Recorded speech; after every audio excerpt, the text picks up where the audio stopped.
sedang melakukan pendalaman lebih lanjut atas harta yang dilakukan di LHKPN, dugaan kepemilikan harta yang belum dilaporkan. Rafael Alun Trisambodo harus melepaskan karir dan segala bentuk tunjangan jabatannya sebagai Kabag Umum Kanwil Dirjen Pajak Jakarta Selatan II.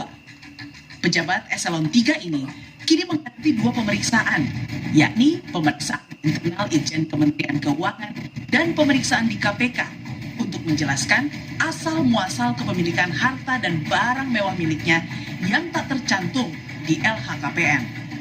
Mobil Rubicon, Land Cruiser, motor Harley Davidson, motor Yamaha, motor BMW putih diakui oleh saudara RAT sebagai bukan milik dia, namun merupakan milik pihak lain. Rubicon diakui sebagai milik kakaknya, sementara yang lainnya ada yang diakui sebagai milik dari anak menantu.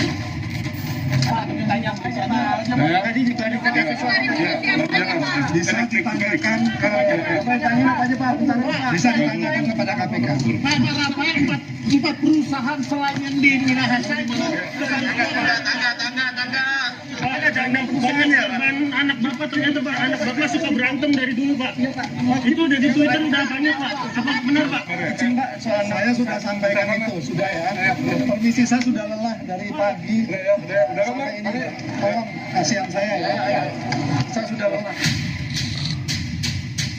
Sorotan publik pada perilaku head-on keluarga Rafael pun berimbas ke para pejabat lainnya di lingkungan Kementerian Keuangan. Usai pembubaran klub Moge pegawai Ditjen Pajak, kini giliran Kepala Bea Cukai Yogyakarta, Eko Darmanto, yang dibebas tugaskan dari jabatannya. Pencopotan Eko ini adalah imbas dari viralnya unggahan Eko di medsos yang memamerkan mobil mewah, motor gede, hingga pesawat Cessna.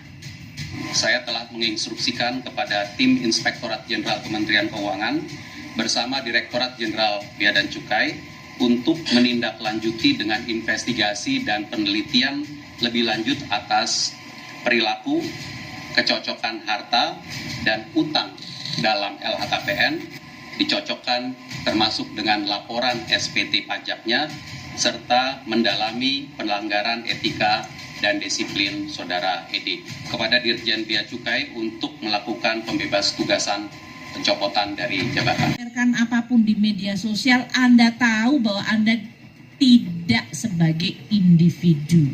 Anda adalah wakil dari Kementerian Keuangan.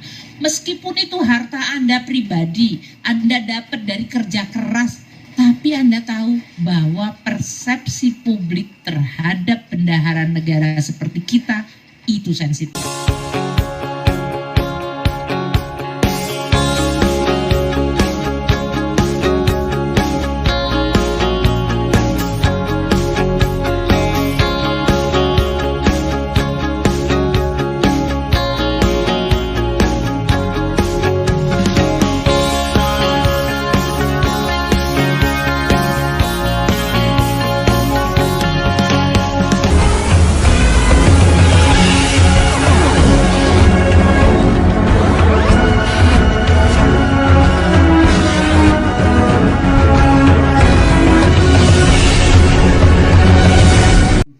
Terima kasih, moderator. Pertama, saya sampaikan ucapan salam. Assalamualaikum warahmatullahi wabarakatuh. Salam, salam sejahtera buat kita semua. Om Swastiastu, Namo Buddhaya, salam kebajikan. Salam Pancasila. Jadilah bangsa pejuang, tidak hanya merebut kemerdekaan, tapi juga pejuang di dalam mengisi kemerdekaan. Merdeka. Ini yang ingin saya sampaikan kepada kita semua yang hadir menjadi peserta webinar yang diinisiasi oleh Koordinator Agama Cinta dan juga elit dari Nusantara for Jokowi, Kiai kampung kita tetapi sudah mendunia, yaitu Gus Solah. Terima kasih juga saya sampaikan terhadap semua narasumber, termasuk Pak Vincent tadi, kemudian juga sahabat saya Pak Chandra Emirullah, yang telah menyampaikan paparannya mengenai apa itu pajak dan apa itu manfaat pajak. Saya jujur saja baru datang tadi pagi jam 3. Terus kemudian terlelap, sholat subuh sudah lewat jam 5. Dan saya untuk bisa tampil lebih segar, saya tidur lagi. Tapi dibangunkan oleh istri saya tadi sekitar jam 12. Maka saya sudah sampaikan kepada Gus Soleh bahwa insya Allah saya akan tetap tampil sebagai narasumber, tetapi tidak sempat membuat slide seperti Pak Chandra tadi. Jadi mohon apa yang saya sampaikan dapat didengarkan baik-baik dan nanti kita lanjutkan dengan diskusi. Judul yang diembankan kepada saya yaitu kewajiban membayar pajak sekaligus sebagai sumbangan warga negara untuk kemandirian bangsa. Jadi, kuncinya adalah kita harus menjadi pejuang negara yang tanpa mengenal lelah dan bersedia mengorbankan jiwa dan raga kita untuk kemajuan dan kemakmuran bangsa. Kalau di masa pra dan di awal-awal kemerdekaan dulu, rakyat berjuang dengan mengorbankan jiwa raganya untuk merebut kemerdekaan dari para penjajah. Mereka tidak takut mati, karena semboyannya mati atau merdeka.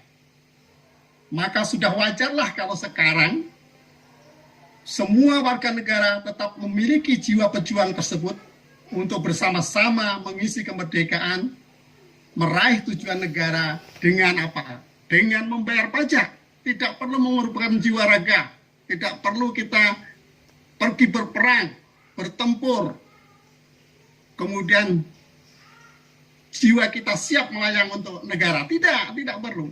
Kita cukup berjuang untuk mengisi kemerdekaan dengan membayar pajak.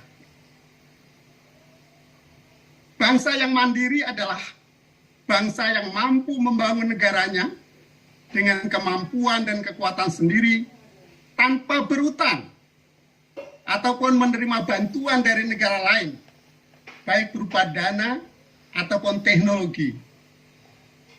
Dana maupun teknologi dibutuhkan agar negara mampu melayani rakyat secara efektif dan akuntabel seperti yang disampaikan oleh Pak Vincent tadi. Jadi efektif dan akuntabel. Jadi kalau belakangan ini Direktorat Jenderal Pajak tercemar namanya, itu termasuk wajah saya yang tertampar.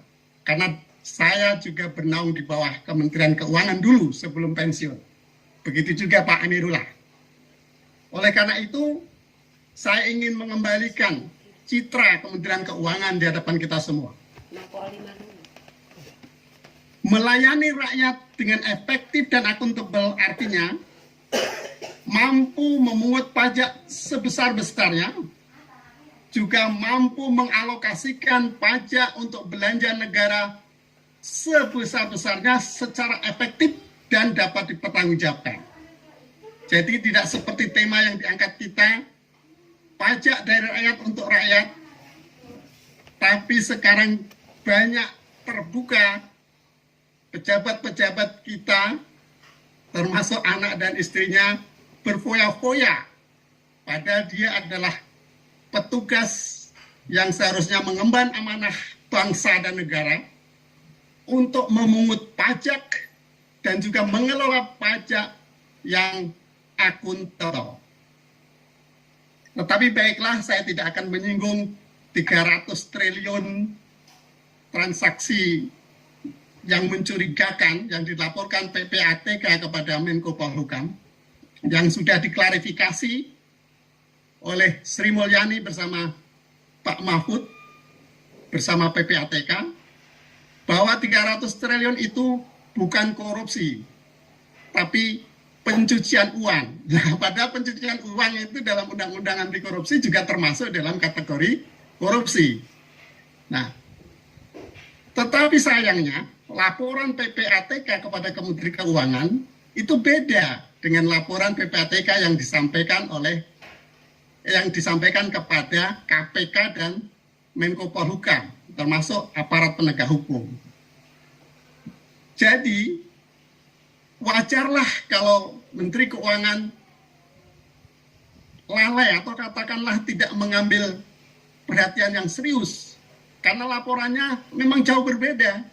Kalau yang disampaikan ke Pak Mahfud MD dan juga kepada KPK itu jumlahnya ratusan triliun, yang ternyata itu adalah akumulasi dari sekitar 956 transaksi sejak tahun 2006. Jadi sejak tahun 2006 sampai tahun 2023. Tetapi yang dilaporkan ke Menteri Keuangan itu adalah hanya tahunan, yang kadang-kadang hanya transaksi sebesar 50 juta, 100 juta, dan sebagainya. Sehingga tidak membuat Menteri Keuangan aware untuk mengatasi transaksi seperti itu. Tapi semuanya sudah diklarifikasi, dan untuk mengusut pencucian uang itu bukan bagian dari Kementerian Keuangan, tetapi adalah bagian dari KPK dan juga aparat penegak hukum. Nah, sekarang yang dinamakan negara bangsa yang mandiri itu yang seperti apa? Bangsa yang mandiri itu adalah bangsa yang memiliki kemampuan dan kekuatan sendiri untuk membangun negaranya. Yaitu, tadi dikatakan oleh Pak Pensian, yaitu melayani rakyat secara efektif dan akuntabel. Seolah-olah kalau hanya melayani rakyat, itu mudah, karena asosiasi kita melayani rakyat itu ngurusi izin, ngurusin KTP, ngurusin apapun yang bersifat administrasi. Padahal yang dimaksud dengan melayani itu mencakup spektrum yang sangat luas, yaitu dengan membangun infrastruktur pembangunan perhubungan darat, laut, dan udara, termasuk logistik. Itu juga melayani rakyat, karena tanpa dibangunnya jalan tol darat, tol laut, tol udara, maka perhubungan, transportasi maupun logistik yang dilakukan oleh rakyat menjadi tidak lancar dan berbiaya mahal. Maka sekarang Jokowi bertekad untuk membangun sebanyak-banyak infrastruktur perhubungan, baik darat, laut, udara, dan bahkan infrastruktur langit yang berupa satelit itu, harga-harga antara satu daerah dan daerah lain menjadi tidak ada kesenjangan yang jauh. Kemudian yang kedua, itu termasuk membangun infrastruktur sistem informasi dan telekomunikasi yang saya katakan tadi sebagai infrastruktur langit.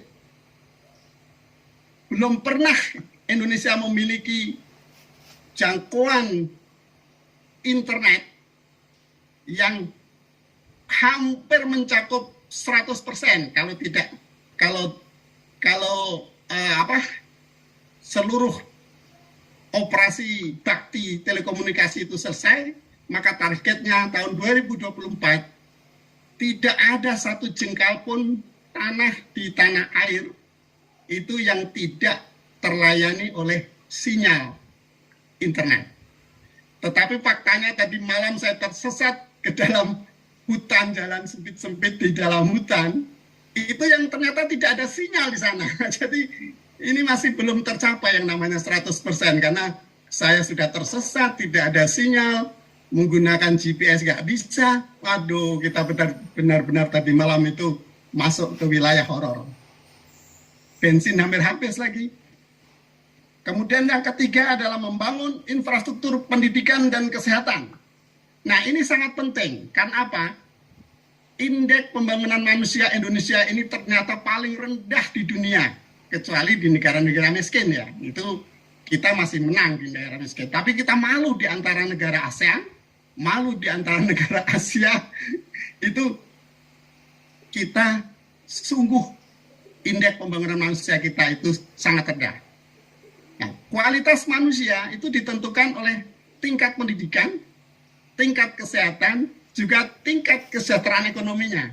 Maka membangun infrastruktur pendidikan dan kesehatan, termasuk perhubungan darat tadi, pembangunan ekonominya adalah sangat penting karena bisa meningkatkan kualitas manusia Indonesia, kualitas SDM Indonesia.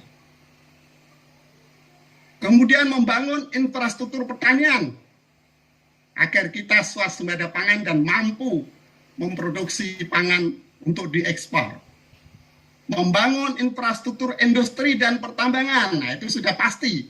Sekarang sedang digalakkan oleh negara dengan melarang adanya ekspor barang mentah untuk dijadikan industri dasar agar bisa menyerap tenaga kerja sebaik-baiknya dan menghasilkan nilai ekspor yang berlipat-lipat, bahkan bisa 20 kali lipat daripada kita mengekspor barang mentah.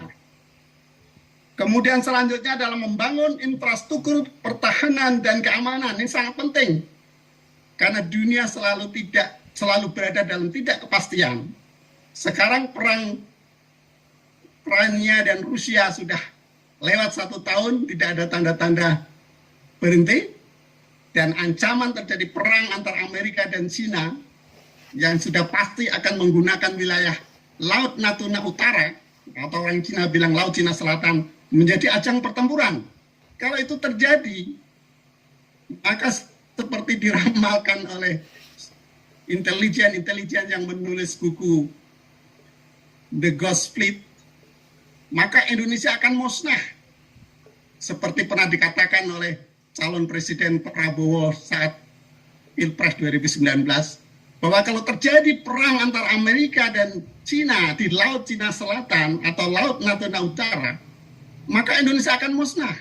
Artinya, kita akan terbelah. Sebagian blok memihak Amerika, sebagian blok memihak kepada Cina. Nah, kemudian yang selanjutnya adalah membangun infrastruktur sosial kemasyarakatan termasuk agama. Ini sangat penting karena kita berada di negara Pancasila yang menjunjung tinggi nilai-nilai ketuhanannya. Berapa banyak sih jumlah dana yang dibutuhkan setiap tahunnya agar negara sebesar negara kita yang terdiri dari 17.000 pulau mampu terlayani dengan baik dan tidak memberikan dampak ekonomi yang besar? Jawabannya tentu saja tidak terbatas. Karena apa? Semakin banyak negara bisa memungut pajak, maka akan semakin longgar fiskal kita. Artinya kita bisa mampu membangun apa saja, sehingga mampu mengejar ketertinggalan negara kita dari negara-negara maju lainnya. Seperti negara Amerika, Cina, Jerman, Perancis, Jepang, Kanada, itu yang termasuk negara-negara kaya yang tergabung dalam G7. Jadi kalau kita punya dana yang tidak terbatas, maka kita akan semakin cepat menjadi negara maju mengejar mereka. Meskipun demikian, kita tetap dibatasi oleh pengetahuan. Menurut teori ekonomi makro, maka maksimal negara itu boleh memungut uang dari rakyatnya, dari dunia usaha maupun swasta, maksimum 25%. Karena kalau sudah lebih dari 25%, maka yang terjadi adalah crowding out, akan berebut lahan antara dunia swasta dan pemerintah, dan kemudian kapital dari dunia usaha akan semakin melemah, dan akhirnya malah yang rugi adalah bangsa dan negara, karena sangat tergantung kepada pemerintah. Untuk ilustrasi, di zamannya Pak Harto dulu, pembangunan yang terjadi itu 70% itu berasal dari negara. Pabrik mobil ataupun pabrik perakitan mobil menjerit jika negara tidak membeli mobil. Karena apa? 70% mobilnya itu terjual yang beli pemerintah. Nah, begitu juga sektor lainnya. APBN adalah menjadi andalan pada waktu itu.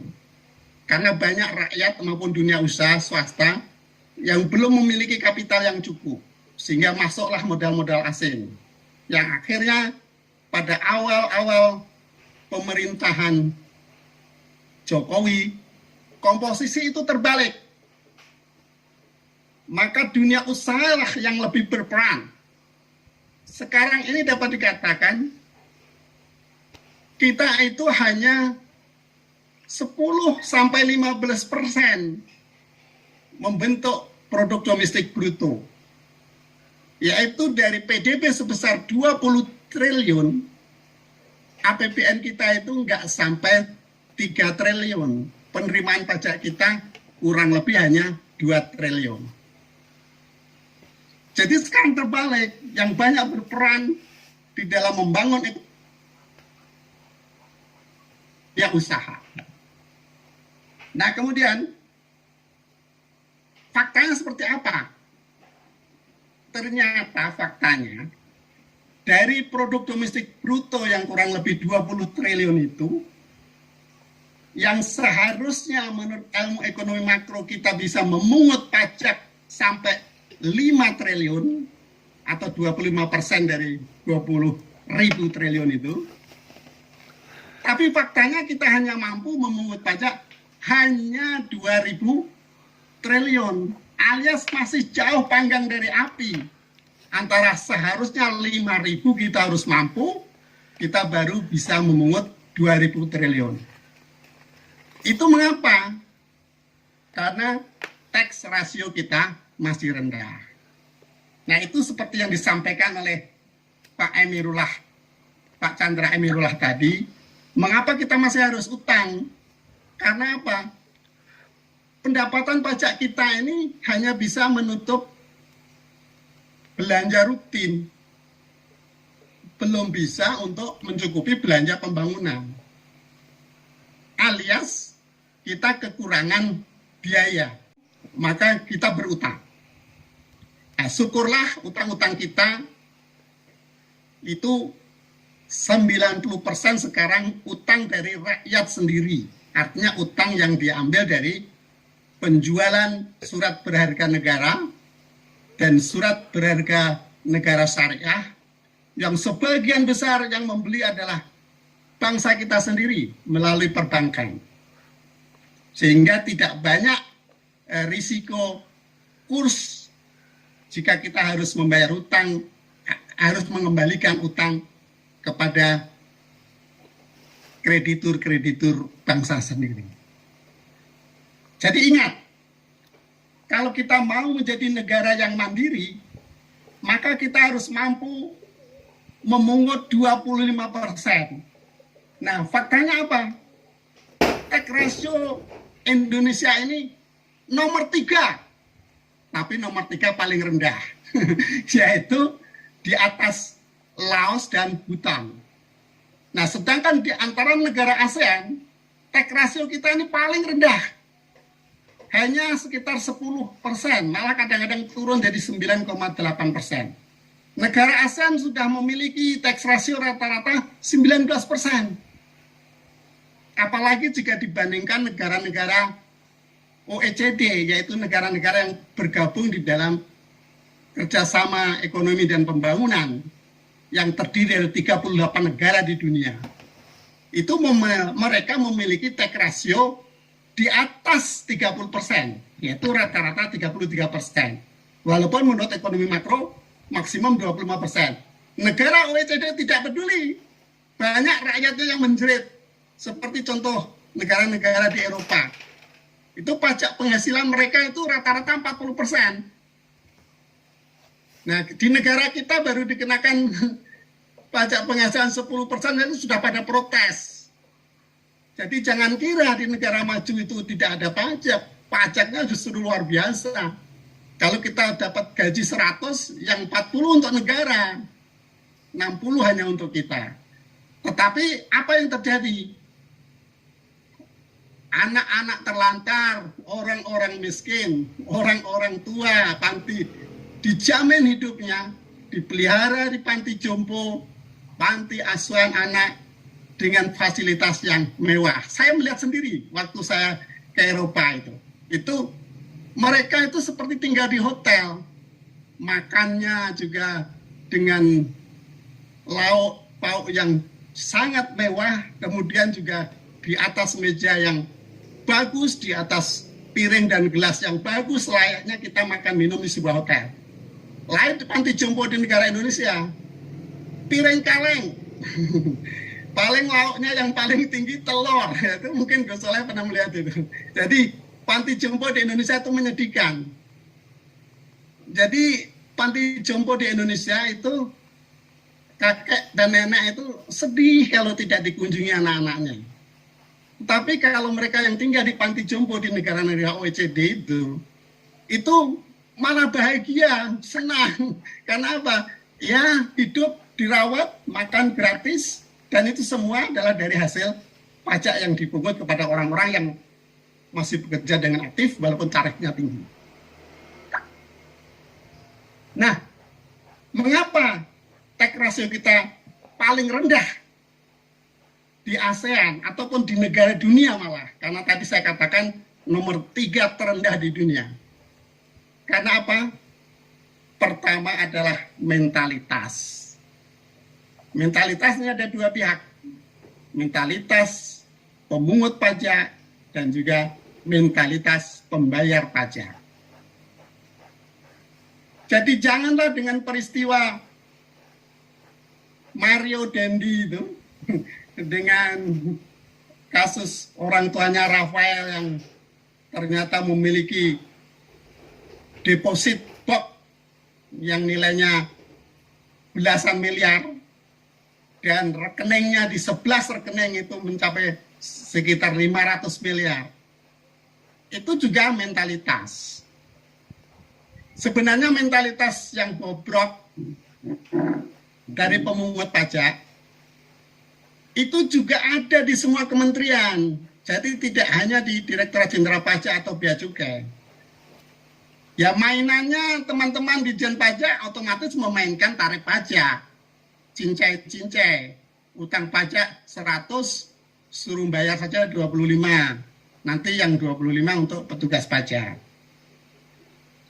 Tapi di Kementerian Kehutanan juga begitu. Suruh jaga hutan malah mencuri kayu hutan. Betul ya? Bahwa banyak polisi-polisi hutan itu bukan menjaga keamanan kayu, tetapi justru mencuri kayu yang ada di dalam hutan. Yang lebih parah lagi, dia kayunya memang dicuri orang lain, tapi kemudian ditangkap. Tapi belakangan kayunya bukan dikembalikan ke negara, tapi justru dijual oleh para polisi itu. Begitu juga di Kementerian Sosial. Bantuan untuk orang miskin malah memperkaya diri sendiri.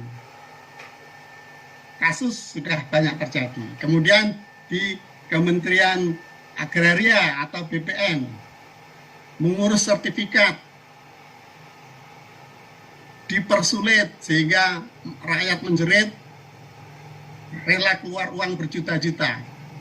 Nah itu juga sudah disikat oleh Jokowi dengan diberikannya sertifikat gratis.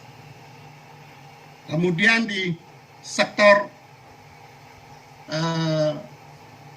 ini yang lebih parah adalah di kepolisian. Karena kepolisian mainannya banyak.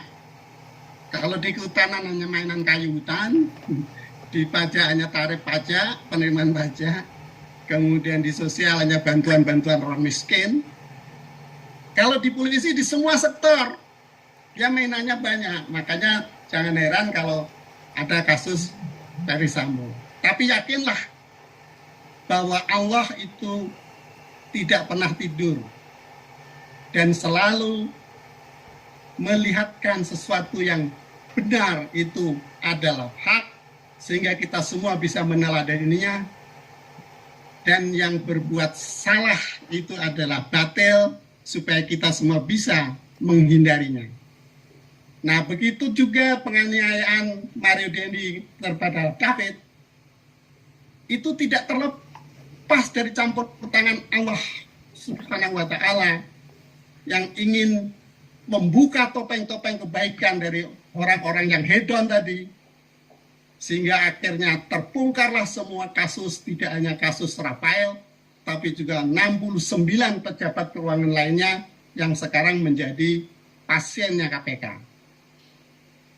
Kemudian kasus Verdi Sambo, alangkah tololnya dia seorang jenderal, tidak bisa mengendalikan diri, marah kalau memang iya istrinya diganggu oleh ajudannya. Kenapa harus dibunuh, ditembak, dipecat saja, atau dibawa ke kasusnya ke pengadilan? Itu menurut saya lebih fair, pangkat dia akan semakin naik dari bintang 2 menjadi bintang 3. Tetapi karena Allah ingin menunjukkan kebenaran kepada umat, akhirnya itu dibuka topengnya, sehingga semua tahu kejahatan-kejahatan polisi di mana-mana saja. Sehingga tidak ada satu kebetulan di dunia ini. Yang ada adalah memang kehendak Allah Subhanahu wa Ta'ala yang sayang kepada bangsa Indonesia ini, agar semua kemudaratan dan semua kebatilan, perbuatan-perbuatan jahat oleh para penegak hukum, oleh para pemungut pajak, oleh para aparat penjaga hutan kita, penjaga laut kita, akan diungkap, sehingga pada ulang tahun yang ke-100 nanti pada tahun 2045, kita benar-benar akan menjadi bangsa besar dan kuat. Bahkan menurut banyak pengamat ekonomi, kita akan menjadi 3 negara yang berpenghasilan besar di dunia, yang sekarang kita masih ranking 7. Nanti tahun 2045 insya Allah kita menjadi negara dengan ekonomi yang kuat nomor 3 di dunia. Apa syaratnya? Kita bersedia menjadi pejuang pengisi kemerdekaan dengan membayar pajak. Hiraukan itu kecurangan-kecurangan, karena itu urusan Allah yang akan membukanya. Serahkan semuanya kepada Allah. Allah itu pasti tidak pernah tidur, selalu memperhatikan apa yang dikerjakan orang-orang jahat. Allah akan membukanya. Dia akan dihukum, tidak hanya di neraka nanti di akhirat, tetapi juga hukuman di dunia. Akhirul kalam, tetaplah menjadi bangsa pejuang. Jangan hiraukan kelicikan-kecelikan di negara di kiri kanan kita, karena insya Allah bersama dengan orang-orang yang baik. Wassalamualaikum warahmatullahi wabarakatuh. Itu menurut saya faktor dominannya adalah memang mental bangsa kita, baik sebagai pembayar pajak maupun sebagai pengelola pajak. Undang-undang kita menurut mantan Dirjen Pajak Pak Hadi Purnomo itu tidak dilaksanakan secara inkonsisten, sehingga aparat pajak gampang bermain-main dengan wajib pajak. Begitu juga wajib pajak gampang mencari lubang-lubang untuk membuat dirinya bisa menghindari pajak. Karena dalam teori perpajakan itu ada namanya tax avoidance. Jadi setiap pengusaha atau swasta, dunia usaha itu selalu ingin menghindari pajak, berapapun besarnya, dengan segala cara. Oleh karena itu, konsistensi di dalam penerapan undang-undang itu perlu. Karena menurut undang-undang, membayar pajak itu dapat dipaksakan. Oleh karena dapat dipaksakan, maka jangan ada perundingan, tapi adalah langsung tindakan. Apakah itu penyitaan, penyegelan, atau hukum atau istilahnya badan. Artinya wajib pajak yang membandel tidak membayar itu bisa dikenakan tahanan. Jadi bukan malah diajak berunding, kamu membayar berapa gitu. Nah, itulah antara lain inkonsistensi perundang-undangan dan mental. Nah, bagaimana cara mengatasinya? Ya, mungkin 2 cara itu. Yang pertama adalah kita harus melaksanakan undang-undang perpajakan secara konsisten. Dan yang kedua adalah memperbaiki mental bangsa dan mental pengelolanya terutama. Karena istilahnya ada man behind the gun. Ya. Sebagus apapun senjatanya, apabila yang memegang senjata itu mentalnya buruk, apalagi tidak bisa menembak, ya percuma saja. Seperti contohnya kasus penyelewengan pajak itu bukan hanya terjadi hari ini. Sejak saya belum lahir mungkin sudah itu terjadi. Ini kisah nyata yang saya alami. Saya pernah bersama-sama berangkat penempatan di Jambi sebagai pelaksana di Kementerian Keuangan. Saya di Direktorat Jenderal Anggaran, teman saya di Direktorat Jenderal Pajak. Dalam beberapa tahun saja, teman saya itu yang kebetulan ditempatkan di bagian pemeriksaan dan pembukuan pajak, itu langsung bisa membuat perusahaan base. Bayangkan, seorang pegawai pelaksana membuat perusahaan base. Itu karena apa? Berarti banyak pungutan yang seharusnya menjadi bagian penerimaan negara masuk ke dalam kantong pribadi karena terjadi perundingan tadi, bukan penindakan. Seharusnya mereka yang tidak membayar pajaknya langsung dilakukan tindakan, yaitu hukuman badan dikurung atau disita hartanya. Nah, kalau dirunding kamu membayar berapa, ya sudah kamu bayar seperempat, nanti yang seperempat untuk saya. Masih ada keuntungan yang separuh yang seharusnya masuk negara menjadi keuntungan perusahaan. Nah, jadi itu antara kebobrokan mental baik antara pembayar pajak maupun pengelola pajak. Nah, bagaimana dengan sekarang? Konon, mengapa tidak berjalannya secara konsisten undang-undang perpajakan itu karena, ya ini sih kata orang-orang ya, kata pengamat.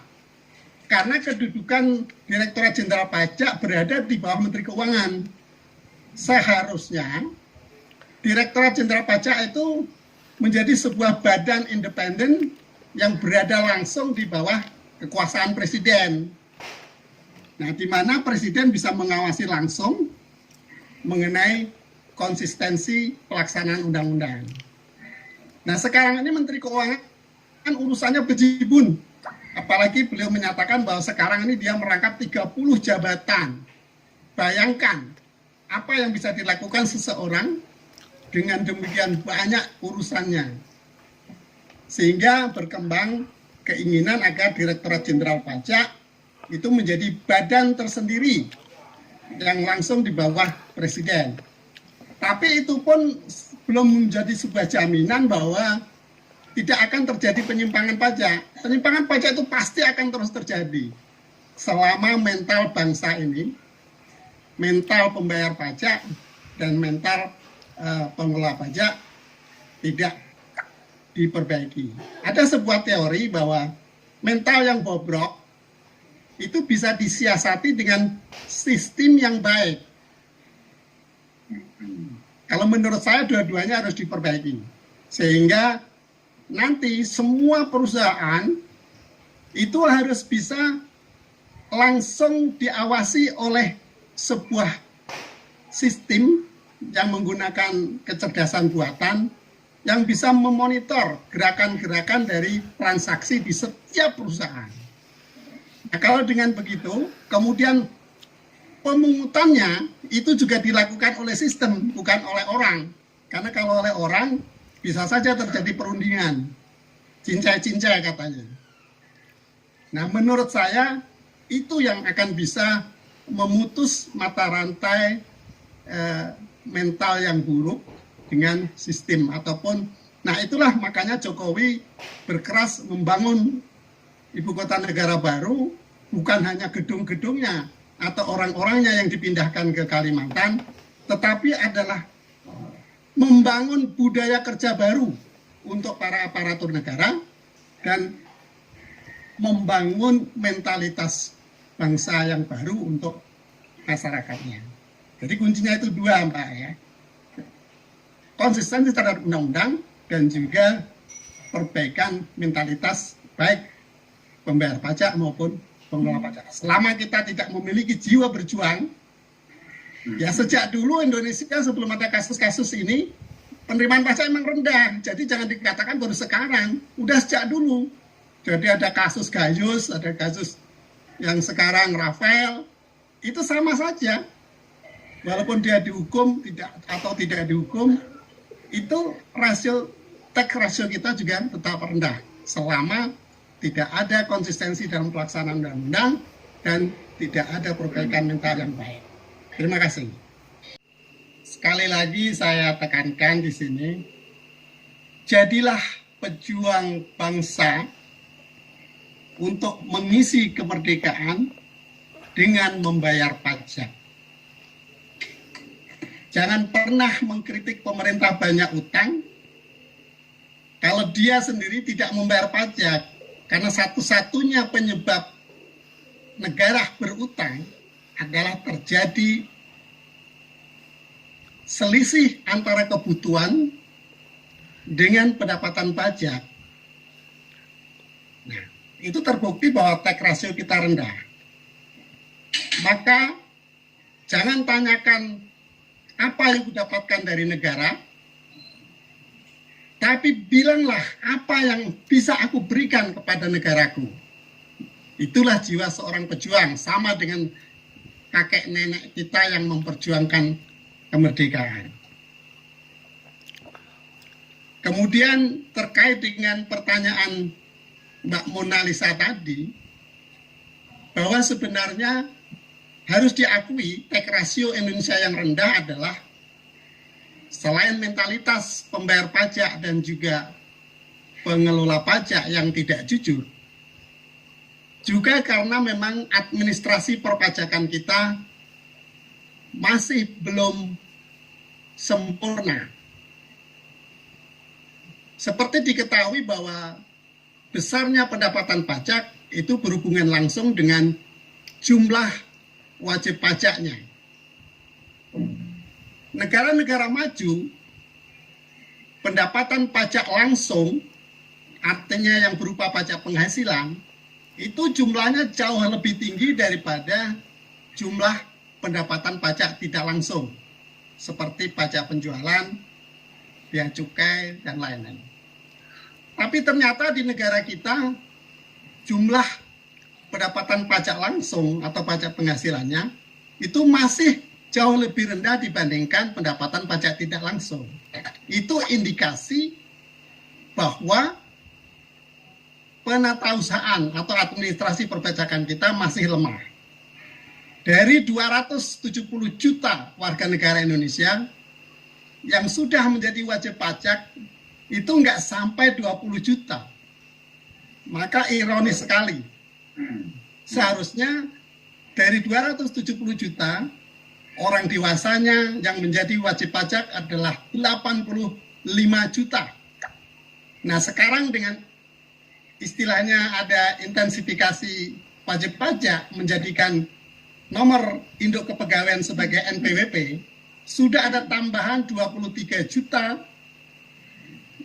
nomor induk kependudukan itu otomatis menjadi NPWP. Mudah-mudahan dengan penambahan jumlah pajak 23 juta dari konversi NEK menjadi NPWP, nanti jumlah pajak penghasilan akan meningkat. Sebagai closing statement, saya kembali kepada pernyataan awal bahwa mentalitas bangsa pejuang adalah apa yang dapat kuberikan kepada negara, sumbangsih apa yang dapat aku berikan untuk membangun negara, sumbangsih apa yang dapat aku berikan untuk mengentaskan kemiskinan, untuk meningkatkan pendidikan, untuk menjadikan negara Indonesia negara maju. Jadi jangan pernah mengeluh, percuma membayar pajak karena pajak dijadikan foya-foya para pejabatnya, tetapi kita bersama-sama menjadi pengawas. Kalau ada tetangga kita pegawai pajak yang hidupnya berlebihan, yang hedon, segera laporkan. Jangan menunggu terjadi peristiwa seperti Mario Dendi, tetapi kita sebagai pengawasan dari masyarakat langsung memberikan laporan kepada aparat penegak hukum. Terima kasih. Mudah-mudahan para peserta menjadi lebih sadar wajib pajak dan menjadi pembayar pajak yang setia. Wassalamualaikum warahmatullahi wabarakatuh.